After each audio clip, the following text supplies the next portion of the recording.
प्यारे बच्चों, आशा कि आप सभी घर पर स्वस्थ होंगे।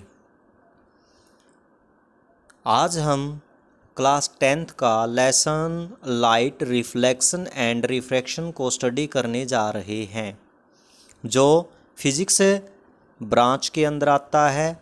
और फिज़िक्स की कौन सी ब्रांच के अंदर आता है? ये ऑप्टिक्स के अंदर। फिज़िक्स की ब्रांच कौन सी है? ऑप्टिक्स। ऑप्टिक्स के अंदर ये आता है। ऑप्टिक्स क्या? Branch of the physics which deal the study about the light. जो लाइट या लाइट से होने वाले जो फिनोमिना उनके बारे में स्टडी करवाती है, उसको क्या कहा जाता है? ऑप्टिक्स कहा जाता है। आगे बढ़ने से पहले चैनल को सब्सक्राइब कीजिए, बेल आइकन को दबाइए। अब हम स्टार्ट करते हैं हमारा लेसन लाइट। अभी मैंने कहा कि ऑप्टिक्स के अंदर आता है, तो सबसे पहली बात तो हमारी क्या होगी कि हम जानेंगे कि लाइट होती क्या है।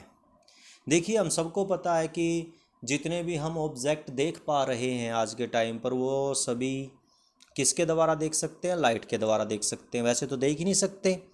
अगर लाइट नहीं होती, जैसे आप डार्क रूम में चले जाओ, आप डार्क रूम में अगर आप जाओगे तो आपको किसी प्रकार का कोई भी ऑब्जेक्ट दिखाई नहीं देगा।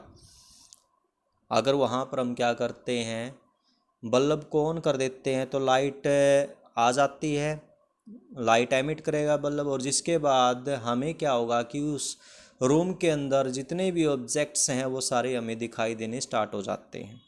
तो आखिर में ये लाइट है क्या?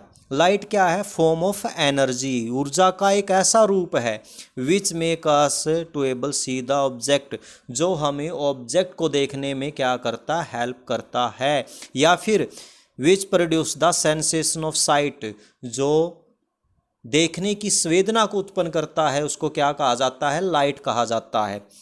ऑप्टिक्स में जो ऑब्जेक्ट्स हैं उनको दो भागों में बांटा हमने। एक तो क्या? लुमिनियस ऑब्जेक्ट, और एक क्या है? Non luminous object. जो लुमिनियस ऑब्जेक्ट है वो क्या होते हैं, बात करेंगे। The object which can emit their own light are called luminous object, यानी वो ऑब्जेक्ट जो क्या करते हैं? अपनी खुद की लाइट को एमिट करते हैं, उनको क्या कहा जाता है? लुमिनियस ऑब्जेक्ट कहा जाता है। जैसे कि सन है, सन क्या करेगा? अपनी खुद की लाइट को एमिट करेगा। स्टार है, वो भी अपनी लाइट को एमिट करता है। और जब हम एक कैंडल को बर्न करते हैं, बर्निंग कैंडल, तब वो भी क्या करती है? लुमिनियस ऑब्जेक्ट कहलाती है। अब बात करेंगे non luminous object. Non luminous object कौन से होते हैं? The object which can not emit their own light, जो अपनी खुद की लाइट को एमिट नहीं करते, उनको क्या कहा जाता है? नॉन लुमिनियस ऑब्जेक्ट कहा जाता है। अगर वो खुद की लाइट को एमिट नहीं करते फिर भी हमें दिखाई देते हैं, जैसे मून है, वो हमें दिखाई देता है। ये आपका क्या है? मून है। ये आपको क्या करेगा? दिखाई देगा। क्यों दिखाई देता है? क्योंकि ये क्या करता है, जो सन है ना, सन से जो आई लाइट है उसको क्या करता है? रिफ्लेक्ट कर देता है। जो सन की लाइट उसके ऊपर गिरती है उसी को क्या करता है? रिफ्लेक्ट करता है। और रिफ्लेक्ट लाइट ही हमारी आंखों में आती है, और इसी वजह से हमें ये चमकता हुआ दिखाई देता है। इस वजह से भी ये खुद की लाइट को एमिट नहीं करता बल्कि लाइट को रिफ्लेक्ट करता है, तो हम इसको क्या कहेंगे? नॉन लुमिनियस ऑब्जेक्ट कहेंगे। क्या कहेंगे इसको? नॉन लुमिनियस ऑब्जेक्ट कहेंगे। नेक्स्ट क्या हमारा? Nature of light. Nature of light के बारे में अगर हम बात करते हैं तो इससे रिलेटेड कुछ थ्योरी हैं, जो अलग अलग थ्योरीज हैं। पहले हम जो बात करेंगे वो वेव थ्योरी के बारे में बात करेंगे। वेव थ्योरी क्या होती है? पहले तो हम वेव के बारे में जानेंगे। वेव क्या होती है? इसको हम क्या कहेंगे? वेव कहेंगे। एक तरंग, एक लहर क्या कहलाती है? वेव कहलाती है। वेव थ्योरी के अकॉर्डिंग क्या होगा कि जो लाइट है ना, वो किससे बनी हुई है? इलेक्ट्रोमैग्नेटिक वेव से बनी हुई है। Which do not require a material medium, जिसको प्रोपेगेट करने के लिए किसी प्रकार के मटेरियल मीडियम की रिक्वायरमेंट नहीं होती, ना ही सॉलिड की रिक्वायरमेंट, ना लिक्विड या गैस। वो बगैर मीडियम के भी क्या कर सकती है? प्रोपेगेट कर सकती है, गमन कर सकती है, संचरण कर सकती है। जो इसकी वेवलेंथ होगी ना, वो कितनी होगी? लाइट की जो वेवलेंथ होगी वो 4 × 10⁻⁻7 मीटर, या फिर 8 इंटू से लेकर 8 × 10⁻⁻7 मीटर तक होगी। 4 × 10⁻⁻7 मीटर से लेकर 8 × 10⁻⁻⁷ मीटर तक होगी। अगर नैनोमीटर में कहें तो बात 400 नैनोमीटर से लेकर 800 नैनोमीटर तक किसकी वेवलेंथ होती है।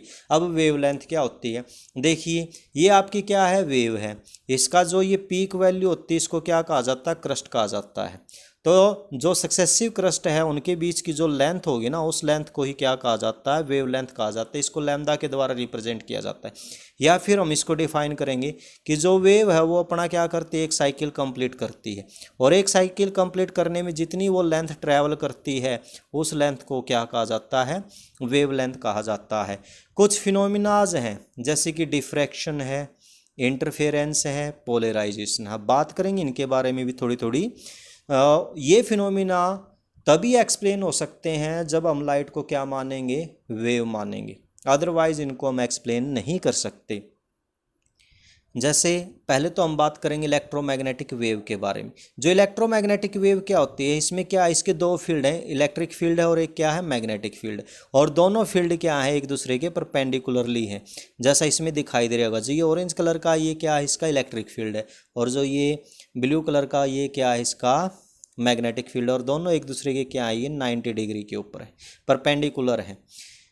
ठीक है, तो ये दोनों फील्ड एक दूसरे के परपेंडिकुलर क्या करते हैं, प्रोपेगेट करते हैं। तो इसी वजह से इसको क्या कहा जाता है, इलेक्ट्रोमैग्नेटिक वेव कहा जाता है।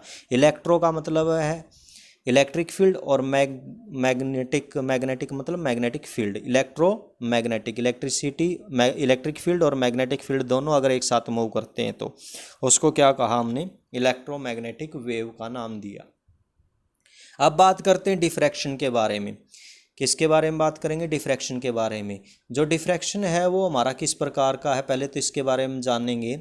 जो डिफ्रैक्शन है वो है क्या, देखिए अगर लाइट क्या करती है, किसी ऑब्स्टेकल से टकराती है, जैसे ये कोई लाइट रेज है, ये किसी भी ऑब्स्टेकल से टकराएगी और उसके किनारों से मुड़ जाए, उसके किनारों से क्या हो जाए, अगर मुड़ जाए। जैसे हमने क्या किया, एक लाइट का सोर्स ले लिया और लाइट एमिट कर रहा है, और ये लाइट कहाँ से गुजारी, हमने एक होल से गुजारी। अगर यह लाइट इस होल से गुजरती है तो इसके कॉर्नर से, जो शार्प कॉर्नर होगा उससे टकरा कर लाइट क्या हो जाएगी, बैंड हो जाएगी। इस तरह से आपने देखी भी होगी बैंड होती हुई। तो इसको क्या कहा जाता है, डिफ्रैक्शन ऑफ लाइट कहा जाता है। क्या कहा जाएगा इसको, डिफ्रैक्शन ऑफ लाइट। अब बात करेंगे इंटरफेरेंस के बारे में। देखिए इंटरफेरेंस के लिए क्या होना चाहिए, जो फ्रीक्वेंसी है और जो एम्पलीट्यूड है वेव का। एम्पलीट्यूड क्या, जो ये हाईएस्ट पीक वैल्यू होती है ना, इसकी जो लेंथ होती है इसको क्या कहा जाता है, एम्पलीट्यूड कहा जाता है। जैसे ये कोई वेव है और इसकी जो लेंथ होगी ना, हाईएस्ट पीक वैल्यू की जो लेंथ होगी, इसको क्या कहा जाएगा, एम्पलीट्यूड। जो फ्रीक्वेंसी या एम्पलीट्यूड अगर किसी सोर्स के एक जैसे हैं, एक्चुअल में तो ऐसे कोई दो सोर्स हैं नहीं जिनकी फ्रीक्वेंसी और एम्पलीट्यूड या वेवलेंथ ये सारे एक जैसे हों। ऐसा कोई भी सोर्स, दो सोर्स नहीं होते, बल्कि हमें क्या करना पड़ेगा, एक सोर्स लेना पड़ेगा। जैसे ये कोई सोर्स हो गया हमारा लाइट सोर्स, और यहाँ पर क्या कर दिया हमने, कोई दो होल कर दिए। ठीक है, यहाँ पर क्या कर दिए हमने, कोई दो होल कर दिए हैं। अब जो लाइट है ना, वो लाइट क्या करेगी, इनसे गुजरेगी, लाइट इनसे गुजरेगी।